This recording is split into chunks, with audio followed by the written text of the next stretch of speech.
Back to the part 2 of the series of video we're doing. How much does it cost to live in Singapore, or is Singapore attractive enough for you to move here with your family? So in this video, I'm going to talk about why it's so difficult for a foreigner to get a job in Singapore, and what is the new M1 regulation that is making so difficult for the employer to hire or just recruit foreign talents. So if it's something you're interested in, please watch job market. Is it easy to find a job in Singapore? Okay, the unemployment rate, it is at a pre-pandemic level, meaning there is a lot of job available, but it's also due to a few things.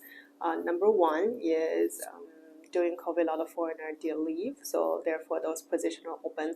And during COVID, the Ministry of Manpower did push local company to hire more local. So I do run my business here, so there is a little bit more incentive for me to hire local rather than foreigner. However, I am in the trade that when it comes to professional specialties, there's no local to replace that. So for that, I would need to hire someone have this special trade education done that is outside of Singapore. Right now, the Ministry of Manpower is not approving. I would say they are not very approving these kind of applications for a few reasons. And number one is our trade is very niche. So I think in general, I guess GDP, so I do not contribute that much of GDP to the Singapore, a small minority group. So I would consider myself as someone who kind of forgot in the system. So you are not in my trade, okay? So if you are in your IT, if you're in service trades or not, the entry level for the employment pass is also increased. So this is another way that the local government is encouraging the employer to hire locals rather than foreigners. So it might be difficult to land a position here, but remote working, it is on the rise. So perhaps that's another way for you to look some opportunities somewhere else.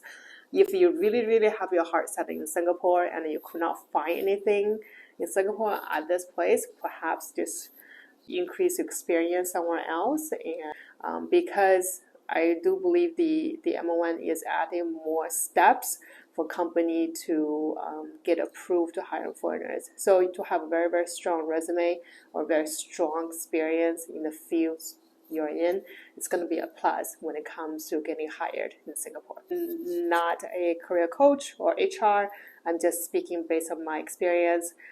So if you're in other trade, maybe things are very different for you. And that's great if you have a more opportunity here, but I'm just really speaking from my experience and speaking from my experience dealing with the M1 directly. I thought, is Singapore still worth a place for you to move in with your family?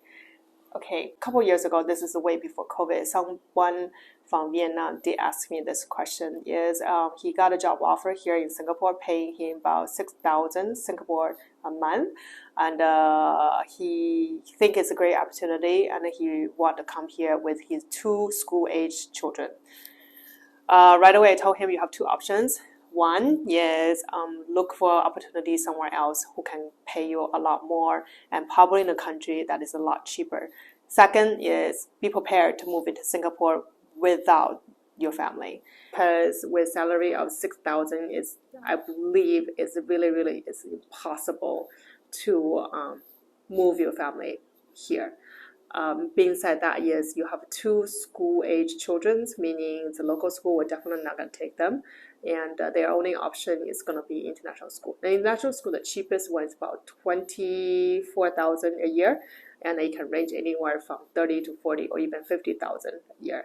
So your education alone is going to eat up a huge chunk of your paycheck, and we haven't even talked about rental yet. So I know some of you guys are watching me from other Southeast Asia countries. So if you do have a job offer here in Singapore and you think it's great, try to negotiate with some kind of remote working arrangement. In fact, many companies here in Singapore is already implementing remote working with their local employees. So perhaps you can try to negotiate that into your contract, stay where you are, getting the experience you can have from Singapore, and see what it takes from there. Because with the high rise of expenses and rentals, it's really, I would say, it's gonna be more and more difficult for a family to moving down here. But again, if you are here on the expat package, the company is paying sufficient amount of money, then that should not be an issue. It's just the fact whether or not you're gonna like here. So that's my 2 cents. I hope that you find this video helpful. Again, my name is Jenny. I live here in Singapore for more than 10 years, and I share all the things about Singapore. If you like what you see, please follow me for more, and I will see you next time.